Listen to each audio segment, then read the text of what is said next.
Joining us this week, we have a very special guest. Joining us is Salena Zito. She's a political reporter for the Pittsburgh Tribune Review and also a newly minted columnist for the Hill newspaper, if I'm right.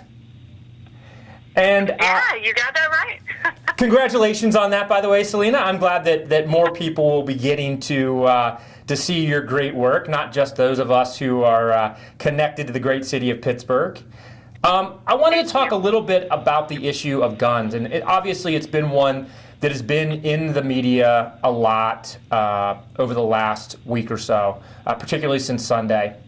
And we know that every time there is a shooting, there is a call, particularly from Democrats, for action on guns, and traditionally that has kind of hung around for a couple of weeks and then just kind of burned out. We've seen it after basically every major mass casualty shooting. My first question for you is there something about what happened on Sunday in Orlando that fundamentally changes where we are as a people on guns, or is this an issue that it's likely to kind of burn hot for a few weeks and then flame out? Well, I mean, I am of the mind that if it didn't fundamentally change us when 24 children were killed, I don't know that it would ever move the needle. Now, here's what has always just struck me as fascinating politically. The Democrats, in 2009 and 2010, really had a mandate to be able to move the assault weapons ban, right? The president had made the statement that was one of the things that he wanted to accomplish. He had a healthy majority in both the House and the Senate, and he had the presidency. Eric Holder talked about it at length, and yet they never moved it. They never did anything with it. And now it always, in a very interesting way, becomes Republicans' fault that it hasn't moved. When I would argue in 2013, when Toomey and Manchin had that bill, it wasn't the Republicans that stopped it. They didn't have the majority. It was the Democrats. There were 6 Democrats who didn't vote for it. Salena, I always find the narrative interesting, at least. Yeah, and that's a really excellent point, Salena. And honestly, it's one I hadn't heard a whole lot about so far. This is one of those issues that when the Democrats had a veto-proof majority or filibuster-proof majority in the Senate, a huge majority in the House, and they had the White House, they didn't act on this issue.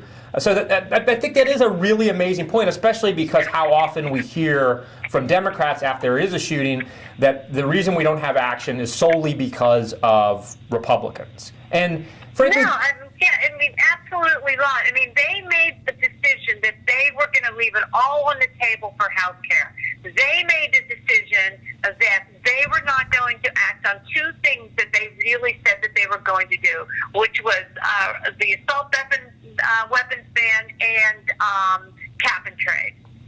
Yeah, it's pretty amazing that point gets lost in the conversation. And speaking of the conversation, this week we heard a lot of conversation from the floor of the Senate. There was a filibuster regarding Democrats refusing to move forward on any legislation until there was an agreement from Republican leadership to actually hear a couple of gun-related amendments. One of which is a ban on people who are on the terror watch list or the no-fly list from being able to purchase guns. My question to you is, and the second one being an enhanced background check. My question to you is, there have been reporting information on this. Some people have said that Republicans had already made a deal to have the amendments considered. Democrats saying essentially that they forced Republicans' hands with this filibuster. What are you hearing? What actually transpired? Okay, so outside of political junkies watching CNN or Fox or whatever all the time, nobody paid attention to that filibuster.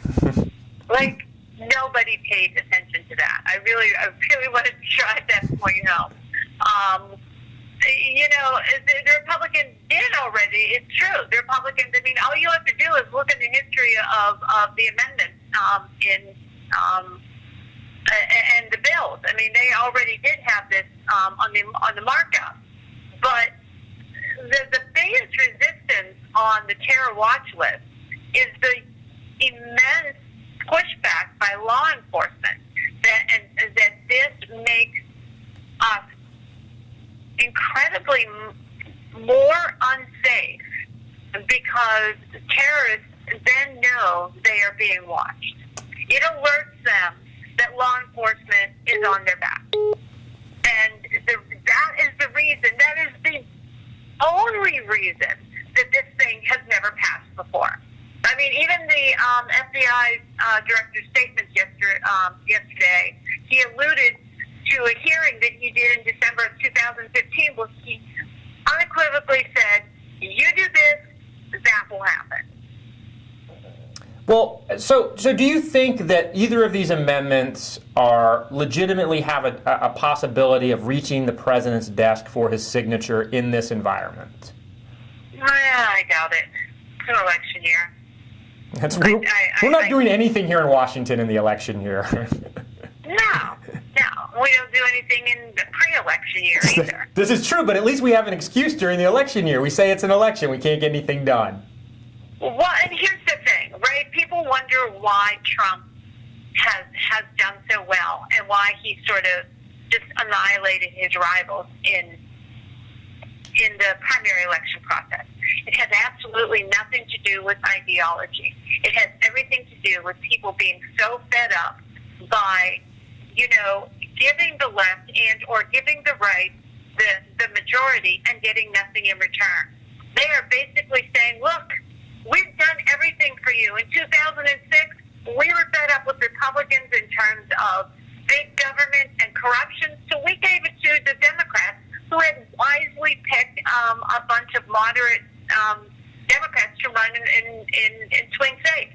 Well, they squandered that in 2006 and 2008, and by 2009, you saw it in special elections. You saw it in New Jersey and Virginia, and with Scott Brown, they said, fine, Democrats, you didn't do a good job. We're giving it back to the Republicans.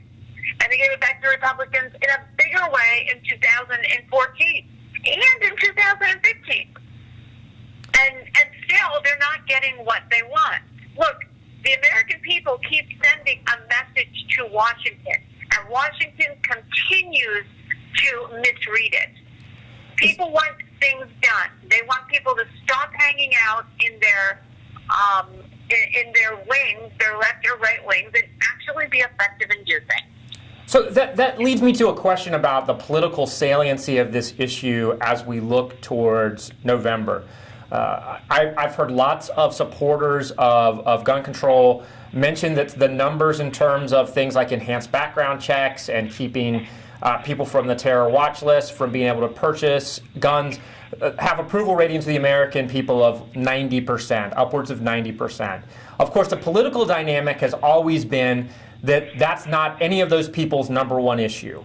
Whereas for the 10% of folks who are opposed to it, it's often their number one issues. That the pro-gun voter in this country is more motivated by the issue of protecting his or her Second Amendment rights than the voter who is for restrictions on Second Amendment rights. So do you think that changes in November? I mean, is this going to be an issue that's going to decide any election in November? Look, basically, gun rights are code for liberty and freedom, okay? The people who want to protect it are much more motivated than the people who want to hand it over to the government. So it really is as simple as that. So you think at the end of the day, the impact on this issue in terms of actually deciding a race in November, whether it's deciding the presidential election or a Senate race or a House race, chances are we haven't fundamentally seen a change in the dynamic around this issue that would mean somebody wins a race or somebody loses a race because of this issue. Well, I mean, I go back to, if you remember that great ad that Joe Manchin had in 2010, yep, where he basically shot a bullet through the cap and trade legislation? Yep. That sentiment is still out there, and it will still it still drives voters to the polls. Again, to me, and to the way I understand voters in areas that will decide elections, like Ohio, like Pennsylvania. Liberty and freedom, it's not just like a catchphrase that you put on your Twitter feed. It's not like, putting the "Don't Tread on Me" flag up. It actually means something to people. And they will vote with their feet on that. So, final exit question. How long do you think or I should say how long? We've seen competing conversations since Orlando. We see Trump and a lot of Republicans trying to emphasize the terrorism part of this. We see Democrats on the left trying to emphasize this was about guns. At some point, I gotta believe that one of those messages is going to wash the other one away. Which of those two do you think is going to end up carrying the day, and how soon? Well, it reminds me of the guy I talked to the other day who said, I'm watching everything, and everything feels like a code against me. I think, I'm not quite sure if I think or I hope, because, it's sort of like Benghazi, right? When you mention Benghazi, people laugh and say that's just a made-up Republican thing. So it could go that way. Right. But I suspect that there is more of a will to push back on that at this moment and not let that happen. And I think that, or maybe I hope, I'm not sure. Again, it's really hard to step back from this and understand what will happen. But I would like to think that cooler heads will prevail, and that terrorism and it becomes a more dominant reason why this is happening. Well, it will be interesting to watch this play out over the next couple of weeks and months. Salena, thank you very much for joining us today. Thank you so much for having me. I really appreciate it. Go Penguins. Absolutely. Go Pens.